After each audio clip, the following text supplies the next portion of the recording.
So as many of you may know, Alexa Mead listens to your conversations. She's in the room with you all the time. Just all the time. And so that's kind of a problem. You don't want Alexa just listening to all your conversations. I get their last names confused. Yeah. So over the last couple days or so, I actually built this little antique telephone. Ooh, lovely, with all my wires tangled up now. And the unique thing about this phone is that it has an Echo Dot built into it.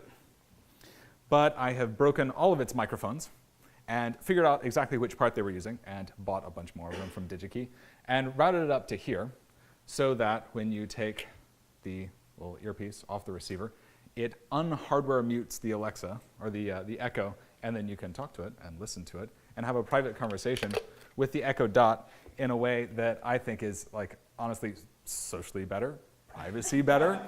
You know, you're not shouting at a stranger across the room, which shares a name with a friend of ours. And I've done a couple of like slightly clever things here. I've actually routed a fiber optic from the disassembled Echo Dot, which is in the base, up to a little place right here. So when I take it off and say, Alexa, then you'll see it glowing red right now because I've turned my hotspot off. But otherwise, it'll light up and you can listen to it and play music and have these very sort of like private encounters with it. So I slapped this together as a thing that we'll make a video of for April Fools and sell a handful of for an exorbitant price because I don't actually want to make this a product, but I'm willing to hand build a few for a lot of money. And yeah, random things that I can talk about that I've screwed around with the last few days. Awesome. Questions? Where are you going to sell it? How are you going to sell it? I don't know. Only take Bitcoin. Suggestions other than take Bitcoin? Because I'm not writing it down. Come on. Amazon. Amazon. Boy, that's a way to get on the radar. Oh my God. Oddities consignment shop. So funny. Do a show hacker news. Yeah? That's pretty good. Conversation that led to this? Oh, God. So actually, we didn't have any of the Alexa products in our house. That's what you think. Officially, we didn't. Consciously, we didn't. Incorrect. So like, hilarious bit of background. I've spent the last 4 years in the IoT space, and I try not to own any of those things. I think that's a really bad thing to put in your house. I like dumb devices that work well and are offline. And so I actually bought a Dot to build this because we were having the conversation about how funny it would be if you had this sort of subservient experience with the Dot instead of this like omniscience where you speak to God, you know? And instead it's like, I will talk to the servants downstairs and they will play my music for me. And then you put it back in. You know, my preference for this is because basically when Alexa's in your house, it's like you're talking to a ghost all the time. In fact, you can't accidentally say the ghost's name because it's like, what was that? I didn't get that, you know? So like, I like the idea that we have now created a haunted phone that just contains the Amazon Echo. You can still talk to the ghost. It's in the phone, but you know, it's when you want to. It's on your terms rather than, you know, it's there all the time, always. Yeah. Would you consider yourself a Ghostbuster? What's the Ghostbuster box? Yeah. Oh yeah, the little traps? Yeah. That'd be pretty cool. You need some way that destroys echoes. Yeah, that'd be good. It just kills your Wi-Fi. Yeah. Ectoplasm?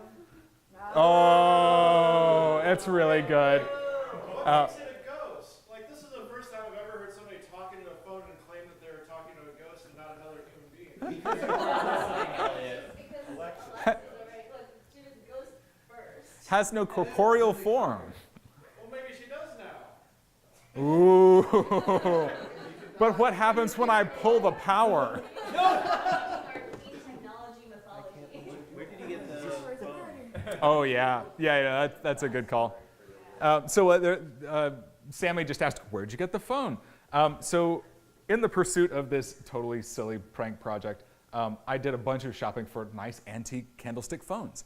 And it turns out that those are expensive now. But that weirdly, at least one company in India has started making garbage quality replicas. Nice. Oh my God. So I have bought so much stuff from like AliExpress and from directly while I was in China, and I thought that China quality was my insult. That's what I say about things that are like really badly QA'd and they don't finish them properly. This thing is. Apologies if anybody's China quality in here. Don't hang out with China. Don't have China quality friends.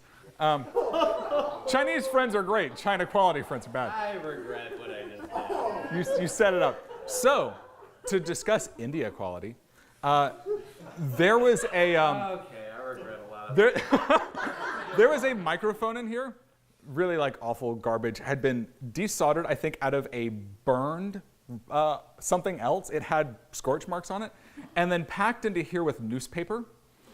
No two. It was authentically From India? Yeah, it's an Indian newspaper. paper out, and it was Yeah. actually had Hindi all over it. It was kind of cool. Yeah, there are rusty spots everywhere. No two screws are the same. No two screws. There are a lot of, oh my God. They just grab bagged it. This is like an artisan phone, you guys. None of the parts actually fit together well. None of the parts are cleaned up properly. So like anywhere like around here, it's been sort of hand sanded with a file, but not, shaped or formed or molded properly in the first place. There's a piece of scrap metal inside here to which the switch is screwed. It's a rusty piece of scrap metal. I have no other way of explaining it. God. So the answer is, yeah, it's hard to source them. Even China has a pretty high markup on antique replica phones. I think it's a high minimum number of parts and a fairly high labor production on the things and a low volume. So you're anchored pretty high, so it will cost a fair bit. And also if 50 people actually order these from me at $400 and $500 a pop, I'm going to have to source a bunch of them, and that's going to be just a total pain in the ass. Sorry. Yeah. You could like, well, I've been doing urethane casting, right? So we first looked at injection molding. Yep. And the tooling cost was like ridiculous, it was like $270,000 was like the quote we got. Yep. And so we discovered you could actually take that and make silicone molds Right. out of it. So I could do castings. Urethane and then paint it in gold. But then it would be plastic, and I gotta tell you, like, I'll have this out there. You gotta pick it up, like a nice metal The Beats thing. headphone thing where you just put the Yeah, which is a rip off of the Sony thing, where they did stamped steel plates and everything for a long time. Yeah. Yeah, the weight is Sorry, you had a question. Yeah, so as a person who has a Google Home, Yeah. would you be doing like not just that kind of style, but like rotary phones, like the a red president phone? Yeah. Oh yeah. No, totally. I can build it into any phone you want, and actually, like as a premium service for an additional unknown amount of money. Sure, I'll make you one. So this idea is like reminiscent of something that I've been trying to think of for a while now, like breaking this interaction, right? Always on listening. Yeah. But it's really, really useful services. Like really, really should not be listening all the time. Yeah. And so I just want to say like kudos to actually implement it in Thanks. such a clever and creative way. And I think that this is where things have to go, right? Like Yeah. we can't have them listening all the time, but we can't sacrifice the utility of their AI assisted, Yeah. assistants, right?